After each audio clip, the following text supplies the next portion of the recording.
Welcome to एक्सियन classes.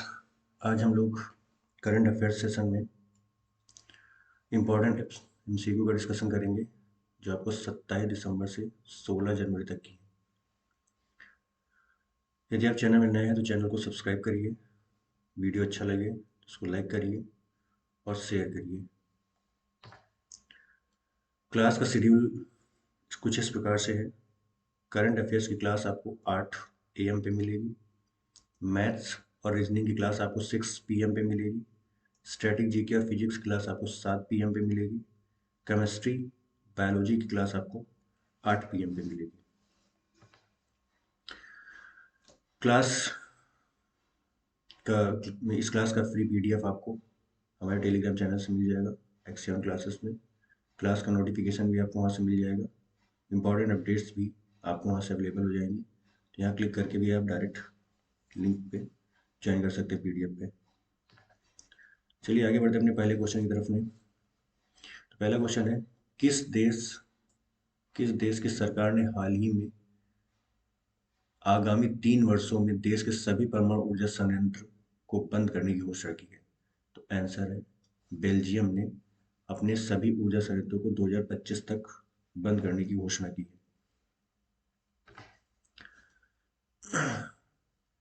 इससे जुड़े कुछ इंपॉर्टेंट फैक्ट्स भी हमने इसमें ऐड कर रखे हैं, तो आप उनको पढ़ सकते हैं और इनसे भी एक आधे क्वेश्चन आपको मिल जाएंगे। जैसा कि लिखा हुआ, बेल्जियम सरकार ने हाल ही में आगामी 3 वर्षों में 2025 तक, 3 वर्षों में यानी कि 2025 तक देश के सभी परमाणु ऊर्जा संयंत्रों को बंद करने की घोषणा की है। ऊर्जा संयंत्रों को बंद करने की यह प्रक्रिया 2022 में शुरू की जाएगी। बेल्जियम के परमाणु बेड़े में 7 दबाव युक्त जल रिएक्टर शामिल है। क्वेश्चन ये भी बन सकता है कि बेल्जियम के परमाणु बेड़े में कितने दबाव युक्त जल रिएक्टर हैं, तो आपको याद रखना है 7। नेक्स्ट क्वेश्चन है, विश्व भर में अंतर्राष्ट्रीय महामारी तत्परता दिवस का आयोजन निम्न में से किस दिन किया जाता है? तो आपको याद रखना है वो 27 दिसंबर किया जाता है। 27 दिसंबर को विश्व भर में अंतर्राष्ट्रीय महामारी तत्परता दिवस का आयोजन किया गया। इस दिवस का आयोजन पहली बार वर्ष 2022 में किया गया था, जब संयुक्त राष्ट्र महासभा ने महामारी के विरुद्ध तैयारियों, इनकी रोकथाम और साझेदारी के महत्व की वकालत करने की आवश्यकता पर जोर दिया था। संयुक्त राष्ट्र के अनुसार विभिन्न महामारियों के प्रबंधन से सबक लेना और महामारी की रोकथाम के लिए मजबूत उपाय को लागू करना काफी महत्वपूर्ण है, ताकि भविष्य में किसी प्रतिकूल स्थिति में से उपयुक्त प्रतिक्रिया दी जा सके। जैसा कि आप सभी जानते ही हैं, कोविड-19 अब वेरिएंट चेंज हो रहे हैं, तो इन सब से बचने के लिए हम पहले से कैसे प्रिपेयर हो सकते हैं, उसके लिए संयुक्त राष्ट्र महासभा ने 27 दिसंबर को 27 दिसंबर को इस दिवस की घोषणा की है। और ये पहली बार कब मनाया गया था? पहली बार वर्ष कौन सा? 2022। तो आपको याद रखना है कि पहली बार ये कब मनाया गया, तो 2022 में। अगला क्वेश्चन है, प्रधानमंत्री नरेंद्र मोदी ने 30 दिसंबर को उत्तराखंड के हल्द्वानी में 17,500 करोड़ रुपए से अधिक की लागत वाली कितनी परियोजनाओं का उद्घाटन किया? तो 23 परियोजनाओं का उद्घाटन किया। इसके साथ ही कुछ इंपॉर्टेंट फैक्ट है, तो आपको एक अमाउंट याद रखना है कि कितने अमाउंट की परियोजनाओं का उद्घाटन किया? तो 17,500 करोड़। कितनी परियोजनाओं का उद्घाटन किया? तो 23 परियोजनाओं का उद्घाटन किया। और कब किया? तो 30 दिसंबर को किया। और किसने किया? तो प्रधानमंत्री नरेंद्र मोदी ने किया। इसके साथ ही थोड़ा और आप यदि डीपली पढ़ना चाहें, क्योंकि आजकल डीपली क्वेश्चन पूछे जाते हैं, तो इसमें से एक क्वेश्चन ये पूछा सकता है कि शिलान्यास बहुउद्देशीय परियोजना किया गया, और जिसके बारे में पहली बार 1976 में सोचा गया था। इन योजनाओं के बारे में कब सोचा गया था? 1976 में। इसके साथ ही कुछ और इसमें इंपॉर्टेंट है, इस परियोजना के तहत देहरादून जिले में यमुना नदी पर 204 मीटर ऊंचा कंक्रीट का बांध बनाना प्रस्तावित है, जिसमें 300 मेगावाट बिजली का उत्पादन किया जाएगा। 300 मेगावाट बिजली का उत्पादन किया जाएगा। तो आपको याद रखना है कि इस परियोजना के अंतर्गत देहरादून जिले में जो यमुना नदी पर 204 मीटर ऊंचा कंक्रीट का बांध बना है, उसमें कितने मेगावाट बिजली का उत्पादन किया जाएगा? तो 300 मेगावाट बिजली का उत्पादन किया जाएगा। नेक्स्ट क्वेश्चन है, स्वास्थ्य सूचकांक 2021 में निम्न में से किस राज्य को लगातार चौथी बार प्रथम स्थान प्राप्त किया? तो आपको याद रखना है, केरल राज्य ने लगातार चौथी बार प्रथम स्थान प्राप्त किया है। इसके साथ ही कुछ इंपॉर्टेंट फैक्ट है इसके। नीति आयोग की रिपोर्ट के अनुसार देश में केरल स्वास्थ्य सेवाओं के मामले में सबसे आगे है, जबकि उत्तर प्रदेश इस सूची में सबसे नीचे है। केरल ने सभी मानकों पर स्वास्थ्य के क्षेत्र में सबसे पहला स्थान हासिल किया है। सबसे पहला स्थान हासिल किया है। नीति आयोग के चौथे स्वास्थ्य सूचकांक हेल्थ इंडेक्स 2021 में 2019-20 में केरल पहले स्थान पर, जबकि तमिलनाडु दूसरे स्थान पर, तेलंगाना तीसरे स्थान पर, और सबसे लास्ट में कौन है, तो आपको याद रखना है, उत्तर प्रदेश इस सूची में सबसे नीचे। तो आपको लास्ट पूछ सकते हैं कि सबसे अंतिम स्थान पर कौन है, तो उत्तर प्रदेश। पहले स्थान पर कौन है, पहले स्थान पर कौन है, केरल। इसके साथ ही दूसरे स्थान पर यदि आपसे पूछता है दूसरे स्थान पर कौन है, तो कौन है, तमिलनाडु। और तीसरे स्थान पर यदि पूछ लेता है कि तीसरे स्थान पर कौन है हेल्थ इंडेक्स के, तो तेलंगाना है। चलिए नेक्स्ट क्वेश्चन पे बढ़ते हैं। उत्तर प्रदेश के नए सचिव के रूप में निम्न में से किसे नियुक्त किया गया है? इसका आंसर होगा दुर्गा शंकर मिश्रा को। इसके साथ ही उत्तर प्रदेश के नए सचिव दुर्गा शंकर मिश्रा ने कमाल संभाल लिया। दुर्गा शंकर मिश्रा 1984 बैच के उत्तर प्रदेश कैडर के आईएएस अधिकारी हैं। इतने मिश्रा दिल्ली मेट्रो के चेयरमैन भी हैं। मिश्रा ने आईआईटी कानपुर से इंजीनियरिंग की है और यूनिवर्सिटी ऑफ वेस्टर्न सिडनी से एमबीए किया है। मिश्रा केंद्र और उत्तर प्रदेश में कई अहम पदों पर भी रहे हैं। तो ये कुछ इंपॉर्टेंट जानकारी है, इसको पढ़ना चाहिए, पढ़ सकते हैं। हाल ही में किस देश ने बिना एनओसी के विदेशियों की शादी पर रोक लगा दी है? यानी कौन सा ऐसा देश है जिसने बिना एनओसी के विदेशियों की शादी पर रोक लगा दी? तो उस देश का नाम है श्रीलंका। श्रीलंका की कैपिटल आप लोग कमेंट में बताएंगे। श्रीलंका की राजधानी क्या है? श्रीलंका की राजधानी क्या है और यहाँ पे मुद्रा कौन सी चलती है? श्रीलंका की राजधानी क्या है और यहाँ पे मुद्रा कौन सी चलती है? इसके साथ ही नेक्स्ट क्वेश्चन की तरफ बढ़ते हैं। नेक्स्ट इसमें कुछ फैक्ट भी हैं, देख लीजिए इसको। श्रीलंका ने बिना एनओसी के विदेशियों की शादी पर रोक लगा दी। सुरक्षा कारणों से ऐसा किया गया है। नया कानून 1 जनवरी 2022 से लागू होगा। तो क्वेश्चन पूछा था ये कानून कब लागू होगा, तो 2022 से लागू होगा। और कुछ यदि आप इसके आगे पढ़ना चाहते इसको पढ़ सकते हैं। अक्टूबर को जारी किए गए एक सर्कुलर में कहा था कि यह फैसला सुरक्षा कारणों से लिया गया। सर्कुलर वही सुरक्षा कारणों की वजह से, यानी इस फैसले को किस कारण लिया गया, तो सुरक्षा कारणों से लिया गया है और कुछ खास में है नहीं। नेक्स्ट क्वेश्चन की तरफ बढ़ते हैं हम लोग। केंद्रीय शिक्षा मंत्रालय और अखिल भारतीय तकनीक शिक्षा परिषद की तरफ से जारी अटल नवाचार रैंकिंग में किस आईआईटी संस्थान को लगातार तीसरी बार शीर्ष स्थान प्राप्त हुआ है? तो आप क्या रखना है, आईआईटी मद्रास को लगातार तीसरी बार शीर्ष स्थान प्राप्त हुआ है। इसके साथ ही इसमें लिखा हुआ देखिए, केंद्रीय शिक्षा मंत्रालय और अखिल भारतीय तकनीक शिक्षा परिषद ने अटल नवाचार रैंकिंग ए आर आई आई ए का एब्रीविएशन जो है आपको यहाँ दिया हुआ है, इसका फुल फॉर्म दिया Atal ranking of institution on innovation achievements. तो इसका फुल फॉर्म आप लोग याद रखेंगे। इससे पूछ सकते हैं कि ARIIA में आई क्या है, या फिर लास्ट सेकंड आई क्या है, या फिर आर क्या है, या फिर ए क्या है लास्ट में। तो ये आप पढ़ सकते हैं। जो है इस किसको जारी की गई थी ये? इसमें आईआईटी मद्रास ने लगातार तीसरी बार शीर्ष स्थान प्राप्त किया है। तो आईआईटी मद्रास ने लगातार कितनी बार शीर्ष स्थान प्राप्त किया? तो तीसरी बार शीर्ष स्थान प्राप्त किया। जबकि आईआईटी बॉम्बे को दूसरा, क्वेश्चन पहला सब लोग याद रखते हैं, आप लोग दूसरा भी याद रखिए कि दूसरा किसको मिला है, तो आईआईटी बॉम्बे को मिला है। और आईआईटी दिल्ली को तीसरा स्थान प्राप्त हुआ है। आईआईटी दिल्ली को तीसरा स्थान प्राप्त किया हुआ है। नवाचार और एंटरप्रेन्योरशिप को बढ़ावा देने के लिए इस रैंकिंग के टॉप 10 केंद्रीय संस्थानों में से 7 आईआईटी और आईआईएससी शामिल है।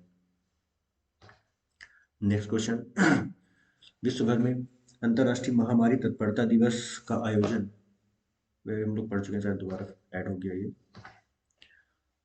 इसके साथ ही तमिलनाडु सरकार ने महंगाई भत्ते को 17% बढ़ाकर इनमें से कितने प्रतिशत करने का निर्णय लिया है? तो आपको याद रखना है 31% करने का निर्णय लिया है। महंगाई भत्ते को बढ़ाकर 17 से 31 कर दिया गया। तमिलनाडु के मुख्यमंत्री कौन है? तो आपको दिया हुआ ये याद रखना, तमिलनाडु के मुख्यमंत्री कौन है? MK Stalin. इसके साथ ही अध्यापकों पेंशन में 1 जनवरी 2022 से 14% की बढ़ोतरी 14% बढ़ोतरी की गई है। और डार्कनेस अलाउंस ने महंगे भत्ते भुगतान आदेश दिया है। तो ये भी क्वेश्चन पूछा जा सकता है कि कितनी बढ़ोतरी की है तमिलनाडु सरकार ने महंगाई भत्ते में? तो 14। और कितनी थी? 17 थी, अब कितनी हो गई? 31। और ये कुछ इम्पोर्टेंट फैक्ट है, इससे आप पढ़ सकते हैं। विश्व बैंक ने विश्व बैंक ने चालू वित्त वर्ष के लिए भारत की वृद्धि दर का अनुमान निम्न में से कितने प्रतिशत लगाया है? तो आपका कहना है 8.3%। देखिए, IMF, विश्व बैंक और हमारे यहाँ भी जो राष्ट्रीय एजेंसी हैं वो धीरे धीरे कभी न कभी अपने अपने टाइम पे हमारी ग्रोथ रेट के बारे में, भारत की GDP के बारे में बताते रहते हैं। तो इस बार बताया गया है कि इसकी जो वित्त वर्ष के लिए भारत की वृद्धि दर का अनुमान है, वृद्धि दर का अनुमान लगाया गया, कितना लगाया गया? 8.3% लगाया गया। कुछ इंपॉर्टेंट फैक्ट्स इसके साथ में इसको पढ़ना जरूरी। विश्व बैंक ने साल 2021-22 के लिए भारत की आर्थिक वृद्धि दर 8.3 रहने का पूर्वानुमान जताते हुए कहा कि यह आकलन पुनर्दर के व्यापक स्तर पर प्रसारित होने की संभावना पर आधारित है। जून में भी विश्व बैंक ने भारत की वृद्धि दर 8.3% रहने का अनुमान जताया है। विश्व बैंक ने वैश्विक आर्थिक संभावनाओं पर जारी अपनी रिपोर्ट में कहा, अर्थव्यवस्था को संपर्क बहुल सेवाओं की बहाली से लाभ होना चाहिए। इसके अलावा मौद्रिक एवं राजकोषीय नीति के समर्थन में भी इसे मदद मिलेगी। इंपॉर्टेंट क्वेश्चन है ये। IPL के टाइटल स्पॉन्सरशिप के लिए अगले 2 वर्ष के लिए निम्न में से किस कंपनी ने समझौता किया है? तो आपको याद रखना है, टाटा ग्रुप ने अगले 2 वर्ष के लिए स्पॉन्सरशिप ले ली है IPL की। इसके साथ एक क्वेश्चन का आप आंसर देंगे कि 2021 का IPL किस टीम ने किस टीम ने जीता है?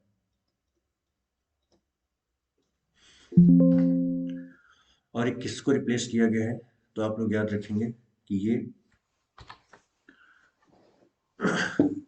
तो टाटा IPL ने वीवो को रिप्लेस कर दिया है। एक चाइनीज कंपनी है और इसको हटाकर टाटा ने वीवो को हटाकर IPL की स्पॉन्सरशिप खुद ले ली है। टाटा ग्रुप ने IPL के साथ बताओ टाइटल स्पॉन्सरशिप 2 साल के लिए कितने साल के लिए लिया गया है? तो आपको ये भी याद रखना है कि क्वेश्चन पूछ सकते हैं कितने साल के लिए गया है। तो 2 साल के लिए गया, क्योंकि ये तो सबको पता चल जाता है कि किसने IPL की स्पॉन्सरशिप ली, तो टाटा। लेकिन ये बहुत कम लोगों को याद रहेगा कि कितने साल के लिए स्पॉन्सरशिप ली गई, तो 2 साल के लिए। PTI के सूत्रों के हवाले से बताया गया कि टाटा ग्रुप 2 साल के लिए 670 करोड़ रुपए BCCI से भुगतान करेगा। तो कितने में स्पॉन्सरशिप ली गई? तो 670 को। ये भी इंपॉर्टेंट क्वेश्चन, ये भी आपसे पूछ सकते हैं। वीवो टर्मिनेशन के तौर पर 454 करोड़ रुपए का भुगतान करेगा। वीवो टर्मिनेशन के तौर पर कितना भुगतान करेगा? 454 करोड़ का। इस तरह BCCI अगले 2 साल में 1124 करोड़ की कमाई होगी। 1124 करोड़ की कमाई होगी। तो 2-3 क्वेश्चन से बन सकते हैं कि किसको रिप्लेस किया? तो वीवो को। किसने किया? तो टाटा ने। कितने साल के लिए टाटा को स्पॉन्सर ने? 2 साल के लिए। कितने रुपए देकर उसने खरीदा है उसको? तो 670 करोड़। वीवो को कितने रुपए देने? 474 करोड़। टोटल BCCI की कमाई कितनी होगी? 1124 करोड़ रुपए। नेक्स्ट क्वेश्चन की तरफ बढ़ते हैं। दक्षिण अफ्रीकी टेस्ट क्रिकेट में शतक लगाने वाले पहले भारतीय विकेट कीपर। पहले शब्द जैसे जुड़ जाएगा क्वेश्चन ऑटोमेटिक इंपॉर्टेंट हो जाता है। पहले भारतीय विकेट कीपर और बल्लेबाज निम्न में से कौन बन गए हैं? तो दक्षिण अफ्रीकी टेस्ट क्रिकेट में शतक लगाने वाले, तो आप याद रखना ऋषभ पंत। भारत के विकेट कीपर ऋषभ पंत ने दक्षिण अफ्रीका के खिलाफ केपटाउन टेस्ट में भारत की दूसरी पारी में 133 गेंदों पर शतक जड़ दिया है। अपना चौथा टेस्ट शतक बनाया। इसके साथ ही ऋषभ पंत दक्षिण अफ्रीका में शतक बनाने वाले पहले भारतीय विकेट कीपर बन गए हैं। ऋषभ पंत का यह टेस्ट क्रिकेट में चौथा शतक है। तो ये भी पूछ सकते हैं टेस्ट क्रिकेट में ऋषभ पंत का कौन सा शतक है? तो चौथा। और कितनी गेंदों में बनाया? तो 133 गेंदों में बनाया है। या और इनका विदेश में कौन सा टेस्ट है, कौन सा टेस्ट शतक है? तो तीसरा टेस्ट शतक है। इसके पहले भी इंग्लैंड और ऑस्ट्रेलिया में भी शतक जड़ चुके हैं। ऋषभ पंत इंग्लैंड शतक लगाने वाले इकलौते भारतीय विकेट कीपर है। क्वेश्चन ये पूछा सकता है कि इंग्लैंड में किस भारतीय विकेट कीपर ने शतक लगाया है? तो ऋषभ पंत ने। अगला क्वेश्चन है, पूर्व प्रधानमंत्री लाल बहादुर शास्त्री की पुण्यतिथि पर हर साल किस तारीख को मनाई जाती है? पुण्यतिथि हर साल किस तारीख को मनाई जाती है? तो आप कह सकते हैं 11 जनवरी को हर साल मनाई जाती है। तो पूर्व प्रधानमंत्री लाल बहादुर शास्त्री की जो पुण्यतिथि है वो 11 जनवरी को मनाई जाती है। लाल बहादुर शास्त्री के बारे में कुछ मॉडर्न फैक्ट लिखे हुए हैं। उनका जो व्यवहार था, मृदुभाषी थे, और इस तरीके से कुछ फैक्ट लिखे हुए हैं। लाल बहादुर शास्त्री का जन्म कब हुआ था? 2 अक्टूबर 1904 को हुआ था। और ये कहाँ पे हुआ था? तो मुगल सराय में हुआ था। वे भारत के दूसरे राष्ट्रपति थे।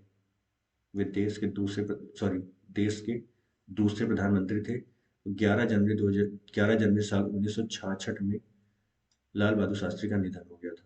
तो 11 जनवरी को उनका निधन हो गया था, और इसी डेट को उनकी पुण्यतिथि मनाई जाती है। इसके साथ ही एक और इम्पोर्टेंट न्यूज है। अंतरराष्ट्रीय मुद्रा कोष IMF, इंटरनेशनल मॉनेटरी फंड इसका फुल फॉर्म होता है। IMF इंटरनेशनल मॉनेटरी फंड ने हाल ही में किसे नए अर्थशास्त्री के रूप में नियुक्त किया है? तो आपको याद रखना, Pierre Olivier Gourinchas Pierre Olivier's Gourinchas. IMF की फुल फॉर्म आपसे क्वेश्चन पूछा जाता है कि IMF की फुल फॉर्म क्या, तो आपको याद रखना है IMF की full form international monetary fund है। तो किसे नियुक्त किया अर्थशास्त्री के रूप में? तो पियरे ओलिवर गॉरिंच को नियुक्त किया गया है। मॉडर्न फैक्टर इसके साथ है। अंतर्राष्ट्रीय मुद्रा कोष ने पियरे ओलिवर गॉरिंचस को नए अर्थशास्त्री नियुक्त किया है। वे मुख्य अर्थशास्त्री के रूप में गीता गोपीनाथ का स्थान, ये भी क्वेश्चन पूछ सकते हैं कि किसका स्थान ले रहे हैं, तो किसका स्थान ले रहे हैं वो गीता गोपीनाथ का स्थान ले रहे हैं। किसको रिप्लेस करके बनाया गया? तो गीता गोपीनाथ को रिप्लेस करके बनाया गया है। वर्तमान में कैलिफोर्निया विश्वविद्यालय में Clausen centre for national business and policy के निदेशक हैं। वे 24 जनवरी 2022 को अंशकालिक रूप से अपना पद शुरू कर पियरे ओलिवर गॉरिचंस एक फ्रांसीसी नागरिक है, यानी फ्रांस के नागरिक हैं ये भी इम्पोर्टेंट फैक्टर है। वे राष्ट्रीय आर्थिक अनुसंधान ब्यूरो में अंतर्राष्ट्रीय वित्त और मैक्रो इकोनॉमिक्स के कार्यक्रम के निदेशक थे। अगला क्वेश्चन है, यूनेस्को ने भारतीय धरोहरों का विवरण निम्न में से किस भाषा में छापने की सहमति दी है? तो आपको याद रखना है, हिंदी भाषा में छापने की अनुमति दे दी गई। विश्व हिंदू दिवस पर संयुक्त राष्ट्र शैक्षणिक, वैज्ञानिक एवं सांस्कृतिक संगठन ने अपनी वेबसाइट पर भारत के विश्व धरोहर स्थलों का हिंदी विवरण जारी करने का निर्णय किया है। शिक्षा मंत्री धर्मेंद्र प्रधान ने यूनेस्को की इस निर्णय की सराहना की है। विश्व हिंदी दिवस के मौके पर विदेश मंत्रालय की तरफ से एक कार्यक्रम आयोजित किया गया। विदेश राज्य मंत्री मीनाक्षी लेखी ने कार्यक्रम की अध्यक्षता। इसके साथ ही क्वेश्चन यहाँ से आपका बनेगा, विश्व हिंदी दिवस कब मनाया जाता है? विश्व हिंदी दिवस 10 जनवरी को मनाया जाता है।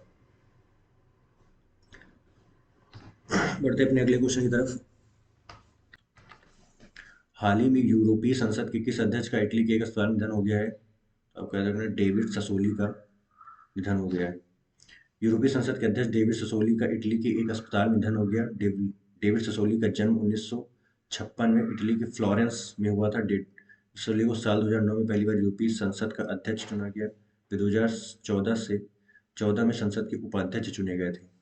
तो क्वेश्चन ये पूछा था, किस डेविड ससोली कौन थे? यूरोपीय संसद के एक अध्यक्ष थे और इनका निधन हो गया। इसके साथ ही एक और फॉरकास्ट की गई है। संयुक्त राष्ट्र ने चालू वित्त वर्ष में भारत की आर्थिक वृद्धि दर निम्न में से कितने प्रतिशत रहने का अनुमान लगाया है? तो ये आंसर होगा 6.5% रहने का अनुमान लगाया है। संयुक्त राष्ट्र ने हाल ही में कहा कि चालू वित्त वर्ष की आर्थिक वृद्धि दर 6.5 रहेगी, जो एक साल पहले 8.4% पूर्वानुमान से कम है। संयुक्त राष्ट्र की तरफ से जारी विश्व आर्थिक स्थिति एवं संभावना रिपोर्ट के अनुसार भारत कोविड-19 महामारी के दौरान तीव्र टीकाकरण अभियान चलाकर वृद्धि के ठोस मार्ग पर अग्रसर। यह रिपोर्ट भारत की वृद्धि अगले आने वाले वित्त वर्ष 2022 में और भी गिरकर 5.9% रहने का अनुमान जताती है। विश्व ब्रेल दिवस आपका कब मनाया जाता है? तो आपको याद रखना है, विश्व ब्रेल दिवस मनाया जाता है आपका 4 जनवरी को। 4 जनवरी को मनाया जाता है, और ये किसके उपलक्ष्य में, किसके जन्मदिन मनाया जाता है? लुई ब्रेल के जन्मदिन पर मनाया जाता है। 4 जनवरी 2019 को पहला अंतर्राष्ट्रीय ब्रेल दिवस मनाया गया था। विश्व भर में 4 जनवरी, ये क्वेश्चन आपका इंपॉर्टेंट बनेगा, 4 जनवरी 2019 को पहला अंतर्राष्ट्रीय ब्रेल दिवस मनाया गया। संयुक्त राष्ट्र महासभा ने विश्व ब्रेल दिवस के लिए 6 नवंबर 2018 को प्रस्ताव पारित किया था, और प्रस्ताव इसके लिए कब पारित किया गया था? तो 6 नवंबर 2018 को। अगले क्वेश्चन पे पढ़ते हैं। किस वायुव्रत स्वतंत्रता सेनानी और पूर्व भाजपा नेता का 107 वर्ष की उम्र में निधन हो गया? तो आपको याद रखना अय्यप्पन पिल्लई का निधन हो गया। और क्वेश्चन पूछते हैं कि अय्यप्पन पिल्लई जिनका निधन हो गया वो क्या थे? तो आप कह सकते हैं कि एक पॉलिटिशियन थे, राजनेता थे, और किस पार्टी से थे? तो भाजपा, भारतीय जनता पार्टी से। और इनका कितने वर्ष की उम्र में निधन हुआ है? 107 वर्ष की। और एक वायुव्रत स्वतंत्रता सेनानी और पूर्व भाजपा नेता भी थे, यानी वायुव्रत स्वतंत्रता सेनानी भी थे और ये पूर्व भाजपा नेता थे। इनकी उम्र कितनी? 107 वर्ष। नाम क्या है इनका? अय्यप्पन पिल्लई। कुछ इंपॉर्टेंट फैक्टर यहाँ पे लिखे हुए हैं, तो आप चाहे तो यहाँ पढ़ सकते हैं कि भारत छोड़ो आंदोलन में महात्मा गांधी के साथ इन्होंने सक्रिय भूमिका निभाई थी। अगले क्वेश्चन पे बढ़ते हैं। इसके साथ ही अगला क्वेश्चन है, हाल ही में संयुक्त राष्ट्र सुरक्षा परिषद में कितने नए अस्थायी सदस्यों का चयन किया गया है? यूनाइटेड नेशन सिक्योरिटी काउंसिल में कितने अस्थायी सदस्यों का चयन किया गया? तो 5 अस्थायी सदस्यों का चयन किया गया। यूएनएससी की आप फुल फॉर्म याद रखेंगे, United nation security of council.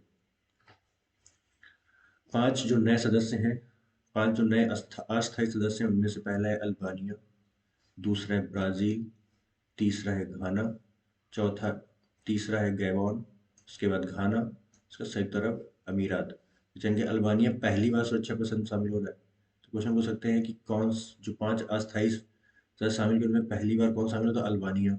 Brazil कितनी बार शामिल हो चुका है? 11वीं बार शामिल हो रहा है। गैबॉन और घाना पहले 3 बार परिषद में शामिल हो चुके। संयुक्त अरब अमीरात एक बार परिषद में शामिल हुआ। तो इंपॉर्टेंट फैक्टर याद रखने, संयुक्त अरब अमीरात कितनी बार शामिल हुआ? तो एक बार। गैबॉन और घाना 3 बार हो चुके हैं, ब्राजील 11 बार। इंपॉर्टेंट ये वाला है कि अल्बेनिया कब में, अल्बेनिया कितनी बार शामिल हुआ? तो कितनी बार शामिल हुआ? पहली बार। कौन सी बार पहले शामिल हुआ? तो पहली बार शामिल हुआ। ये भी इंपॉर्टेंट है। विनोद खन्ना ने किस एयरलाइंस के मुख्य कार्यपालक अधिकारी का पदभार संभाला है? तो विस्तारा, विस्तारा में संभाल लिया इन्होंने। विनोद खन्ना ने विस्तारा एयरलाइंस के मुख्य कार्यकारी यानी सीईओ कौन बनाए गए विस्तारा के? तो आपको याद रखना है विनोद कन्नन को बनाया गया है। और वे इन्होंने स्थान किसका लिया कन्नन ने? तो ये आपको याद रखना है लेस्ली थंग का स्थान लिया है। क्वेश्चन ये पूछा जाता है कि को